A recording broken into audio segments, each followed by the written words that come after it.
हा आहे साग, सागवान किंवा संस्कृतमध्ये शाख. याचं सारच भव्य, दिव्य आणि अर्थातच पानं, उंची, फुलं सगळंच ग्रेट. म्हणूनच सामाजिक वनीकरण किंवा शेतकरी पुढच्या पिढ्यांसाठी तरतूद ठेव म्हणून सागाची लागवड खूप मोठ्या प्रमाणात करतात. जुने जुने राजवाडे, मंदिरं यांची बांधकामं सागवानाच्या लागवड केलेली असतात. एवढंच काय, जुने देव्हारे आपल्या घरातले हे पण सागवानाचेच.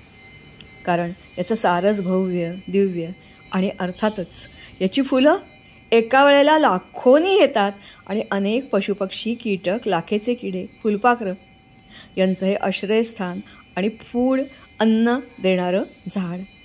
याची उंची 30 ते 40 किंवा त्याहीपेक्षा अधिक मीटर उंच सरळ सरळ वाढतं आणि ह्याचं लाकूड ते वाळवी खात नाही, पाण्यात कुजत नाही, अनेक वर्ष जगतं आणि जितकं आयुष्य जास्त तितकी त्याची चकाकी आपोआप वाढत जाते.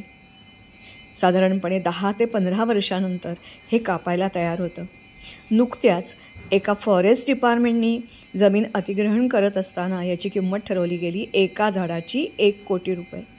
तेव्हा असंच हे सारं भव्य दिव्य असलेलं तुमच्या अंगणात किंवा शेतात 1-2 तरी झाडं लावा आणि तुमच्या नातवंडांसाठी भरपूर तरतूद करून ठेवा.